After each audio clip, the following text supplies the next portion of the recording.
Welcome back to my channel.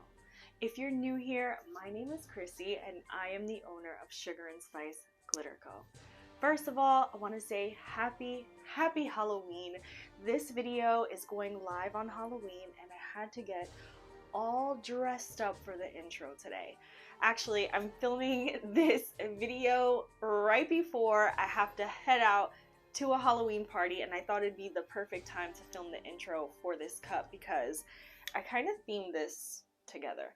I knew I wanted to put out one very last Halloween tutorial on Halloween because also, if you guys didn't know, we are now changing our launch dates on this channel. So from now on, all of our future videos will be launching on Sundays. So hopefully you guys are excited for that. So we have a Beware I Bite vampire themed tumbler, and I didn't use any glitter for this baby. This is a full non-glitter, fully mica powdered tumbler tutorial, even down to the drips, and I'm excited to show you guys how I did it because it is really so simple.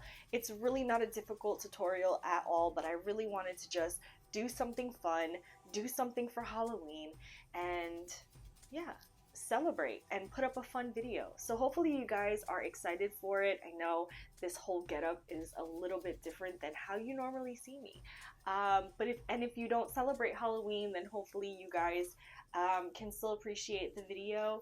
And yeah, let's go ahead and dive into today's tutorial.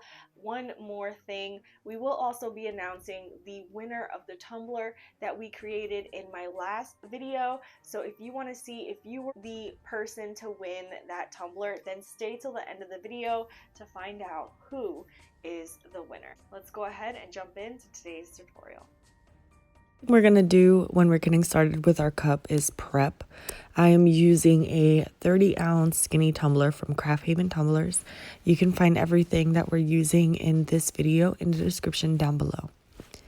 Once I've sanded the base of my cup, next thing we're going to do is spray paint. I'm using this flat black from Rust-Oleum, and we're going to spray paint until we get a nice even coat. Once that's on there, we're going to go ahead and let that fully dry, and then we can move on to mixing up our resin and mica powder. This pigment that we're using today is a really high quality pigment that is most commonly used in car painting. It's a chameleon shift pigment powder that shifts from red to black. So I will have this pigment available on the website by the time this video goes up. So hopefully you guys can get a chance to grab it up. There is a link to my website as well in the description down below. My resin of choice for this video is Counterculture DIY Facet. I went ahead and whipped up parts A and B, and then I'm going to put some of my pigment powder inside of this resin mixture. So once you have that resin mixture all ready to go, we can go ahead and begin adding our pigment. Now, you want to make sure that you're putting enough pigment inside of your resin mixture so that when you apply it onto the cup, you have a full coverage. You don't want any of that base to show through your mixture. If you're satisfied with the amount of pigment that's inside of your resin, you can go ahead and start spreading that all over your cup. I forgot to mention that I do have about 15 mLs of resin inside of this cup.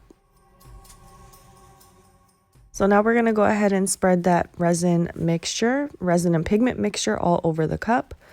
And I did go in with black spray paint because since this pigment is a shifting pigment, it shifts from red to black, I figured a black base would be best. Also, I always like to use black as my base whenever I'm using a chameleon or duo shift pigment powder. I'm just going to go ahead and continue to apply that all over the cup. I do wish I had just a little bit more of that resin and pigment mixture in this first layer because you'll see in the following clips, I do have to go in with a second layer of this resin and pigment mixture because there was certain areas on the cup that didn't have enough coverage, and I will show you in the next upcoming clips of what I mean. So if in this layer you don't have enough coverage, you feel like there are some imperfections, maybe the base is coming through, there's some ripples, anything like that, don't worry, because you can fix it by going in with a second layer. So that's what I ended up doing. Now I'm just mixing, spreading that all over the cup, just making sure that I have everything that I've mixed onto that cup. It looks good and it's nice and even. So once that's done, we're gonna go ahead and torch just to get rid of any bubbles. Do it very quick and lightly. You don't want to burn this. I'm gonna show you also in the next clip what happens and what it looks like when you torch too much and you burn your resin. So this is what the cup looks like once it's on the turner and it's been spinning for a little while. With these cups, you definitely want to be careful with the amount of dust or particles that you have in your work area, because it will show through on a cup like this that doesn't have any glitter. So if you have a turner or something to cover, definitely make sure you're doing that. So here's what the cup looks like once it was cured. There you can see what I was talking about with over torching. It created dimples and a whole mess of issues. So I had to sand the base of my cup down so we can go in with a second layer just to make sure everything is nice and smooth the second go around. I'm just using a regular 200 or 220 sanding block just to lightly sand the base of my cup. So I'm going to just go in, really focusing on any areas that have those little dimples or imperfections. So that way the next layer of resin and pigment can adhere to that layer. So I'm just making sure I'm doing a really good sand, focusing again on those areas that have those imperfections. Don't forget to do the butt of your cup, and then we're going to move on to adding another layer of that resin and pigment.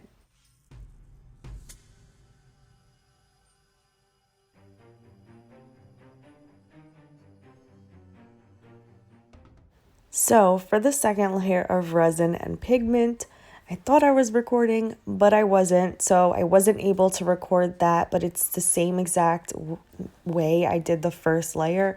This is what it looks like after the second layer of resin. This is what it looks like right now once it was still curing on the turner. You can see we have really good coverage here right now. I'm really happy with how it looks at this point. And I'm trying to kind of show off the shift. It was so hard to do under the studio lighting. Okay, so now we're gonna go ahead and apply our decal now that the 2 layers of resin and pigment are cured. So I created this design using Cricut Design Space. The vampire lips with the drip was actually a stock image that I found in Cricut Design Space. And then I just typed in "Beware I Bite." Again, these are fonts that are available inside of Cricut Design Space as well. So I kind of just pieced it together on my canvas and then cut it out on this really pretty black holographic vinyl. I'm just going to continue to weed out my design, and then we're going to apply it to the cup. The vinyl that I'm using, I believe, is TECKWRAP vinyl. I will verify that for you guys. It's either TECKWRAP or another brand that I found on Amazon. But I will verify that for you guys and put it in the description down below so you can see where I purchased it from.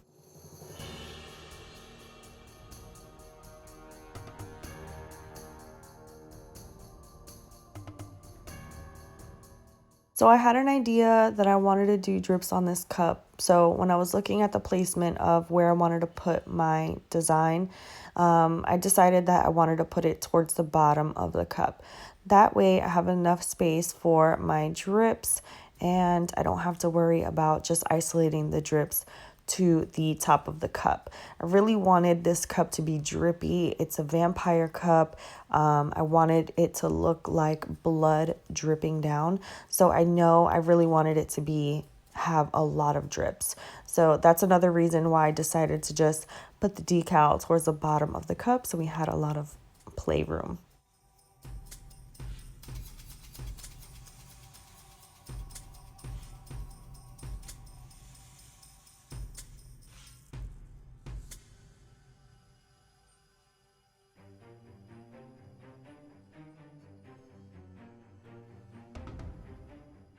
So once I was done applying my decal, I went and let it sit for about 20 minutes. I did wash the cup off with soap and water. It was so hard to not get any water stains on here or any particles. So I went in with Counterculture DIY Quick Coat just to really seal everything in. I wanted to make sure that we weren't going to get any lifting on our vinyl when we applied the resin, and I just wanted to make sure that because this cup is such a like plain cup, you know, there isn't any glitter on here, any particles, anything that's on the cup will really be able to see.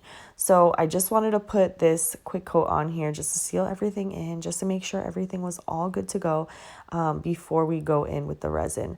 So once I spread this all over the cup, I kind of let it sit and dry for about 20 to 30 minutes, and then I whipped up some resin, and we're going to go ahead and apply that to the cup after this is dry. Here we are applying, you know, a good coat of resin to the cup. Looks like I whipped up 30 mLs here. Don't believe I used the whole thing. So I'm just going in. I wanted to make sure that we got everything sealed in nicely. I really didn't want to have to go in with another coat after here. I was kind of on a time crunch at this point. So I wanted to make sure that we got the vinyl covered really well. So I did go in with a thicker coat than I normally would over a cup like this, but because we had the holographic vinyl, I really wanted to make sure everything was sealed in nicely and that there weren't going to be any issues with the vinyl with it lifting. I did protect it with that quick coat, but just to be sure, I went in with a little bit of extra resin just to make sure that vinyl was covered. I did go in with a very light torch, making sure not to burn this layer of resin. And then once it was cured, we were ready to begin our drips. Just look at the cup. It looks so pretty. I love it so much. For this drip part, I wanted to give you guys sort of a different angle. So instead of filming from above the cup, I went in and put the camera in front of me. So let me know if you guys like this type of angle or if you prefer an above the head angle. So once that cup was cured, to go in with 91% alcohol and wipe it down. Be careful with the type of material or towels that you're using to wipe down these cups.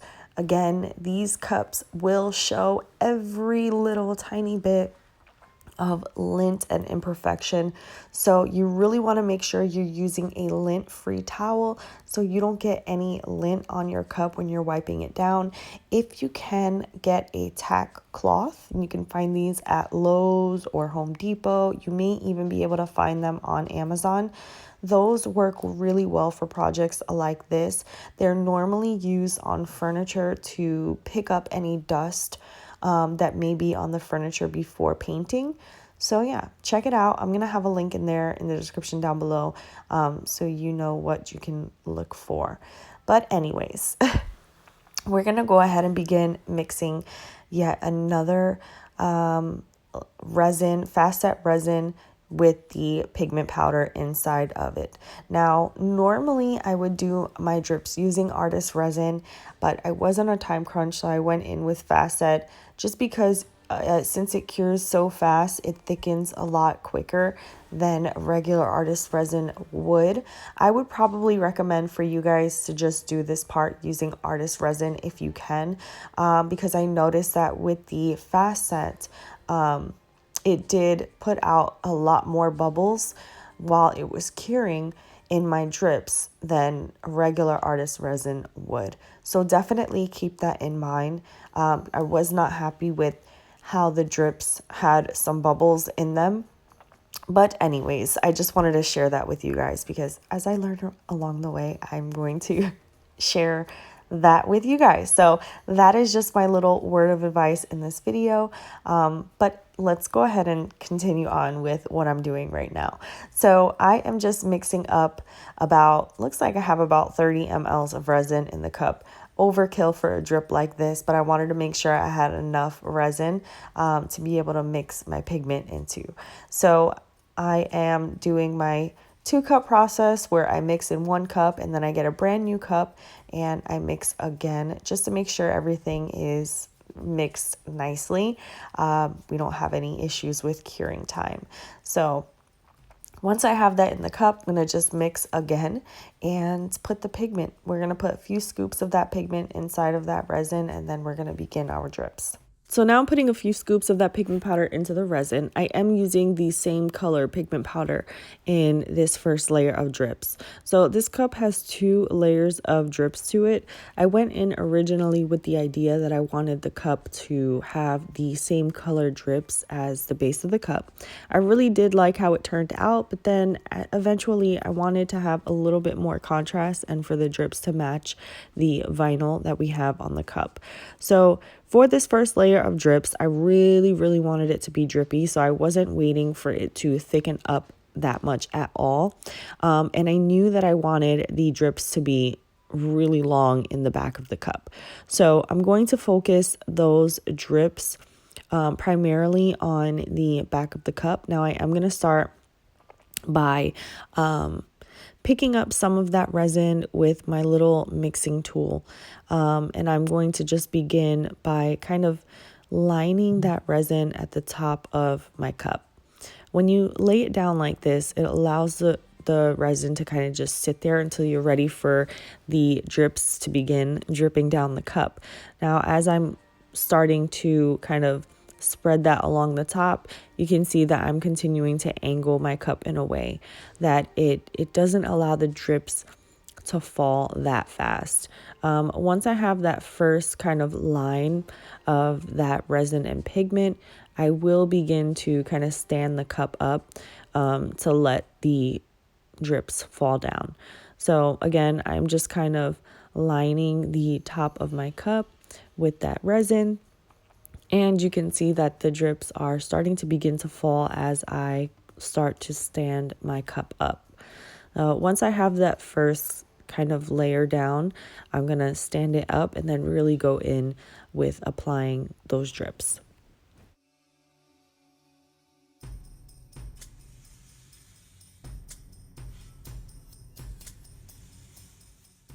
At this point, I'm just standing up the cup, really just letting the drips kind of fall down. So like I said, I really wanted this to be a super drippy cup. None of my cups before this one have had so many drips or so long. I never was a fan of the like extra drippy cups, but for this one, I really wanted to go for that look to kind of, simulate or emulate like blood dripping down.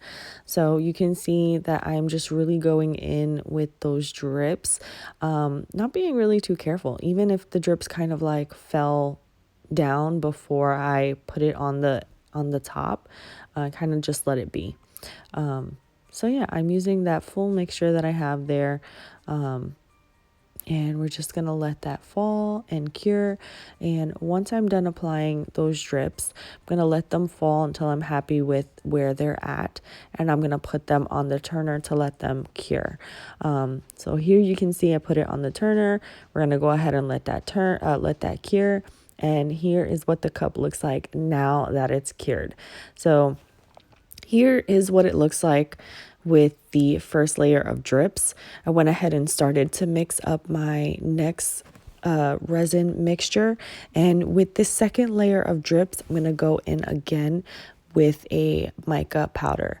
Now, this second mica powder that I'm using is just a regular mica powder. Actually, the pigment powder that I use in the first part of my drips is a chameleon pigment powder. And there is a difference between pigment powders and mica powders.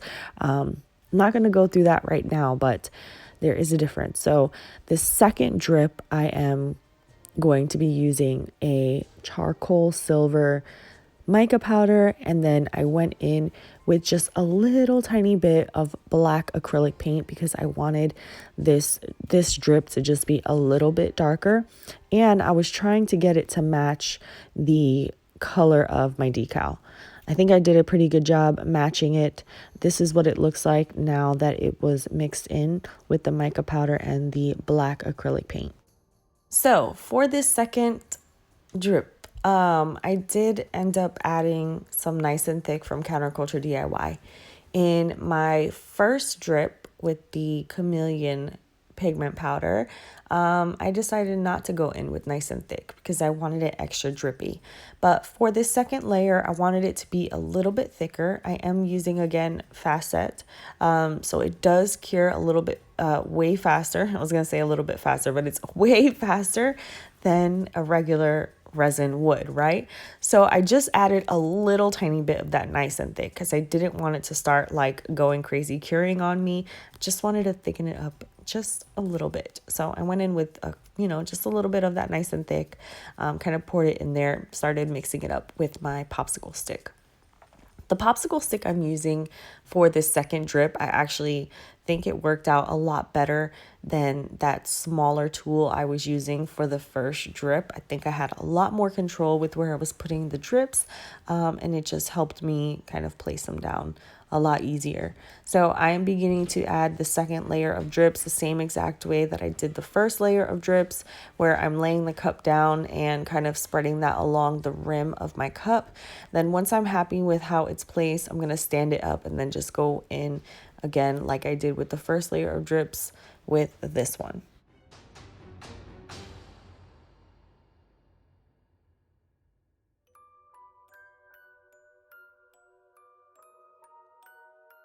So here's where I just start standing. I'm standing the cup up right now, and I'm just applying those drips the same way I did with the first layer. Just really gonna go ham and let it drip.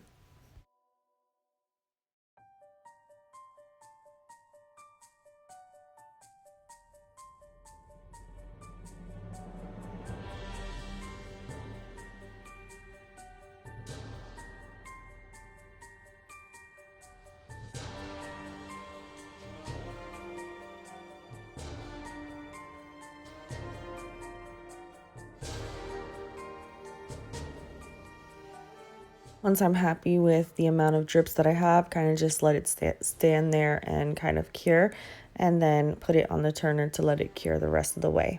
Now we're getting to the end of the video because once this is cured, that's literally it. All we have to do is just seal everything in with another layer of resin. I mean, at this point, you could literally either just leave it alone because it was done with resin, or you can go in with another coat of resin like I am.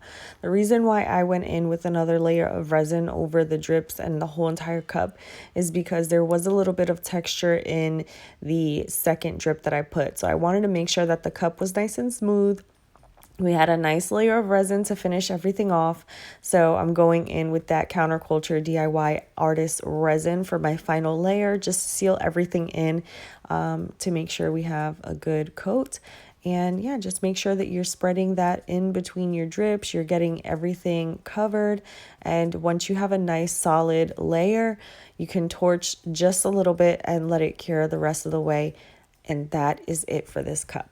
So this is what the cup looked like right after I finished applying the resin. I was trying to show you guys a little bit more of that shift. Once the cup was cured, though, we're going to go outside and show you a few more different angles. Here's what the cup looks like inside direct sunlight. You can see that that chameleon powder is really a beautiful bright red color. Once we take it into the shade, though, it starts to deepen up. So we got this really deep bloody red color, and I just love how it looks. Now we're going to take it back inside, and you can really get a good idea of how this chameleon powder shifts from red to black. I just think that this whole look came together so nicely. This is the first time I ever did a cup with full mica powder and no glitter at all. So I really enjoyed the challenge of seeing if I can do a full cup using mica powder. And I loved it. I loved how it came out. I hope you guys did too. That was it for today's tutorial. I hope you guys enjoyed it, and if you made it this far, then it's probably because you want to see if you were the lucky winner for last Tumbler tutorials giveaway. So without further ado, we are going to pop up the name of the person who is the winner right here. And if this is your name and you're watching this video, then please comment down below with an email address or some way for me to contact you so that we can go ahead and ship out the tumbler to you. So congratulations, Jasmine. I hope you're excited. And don't forget to message me either here or on social media on Instagram, sugarandspice.glitterco, to claim your winning tumbler. As always, thank you guys so much for watching. If you enjoyed this video, please give it a big thumbs up. Also, if you're new here, definitely consider subscribing to my channel, and I will see you guys next week. Mwah. Bye, everyone.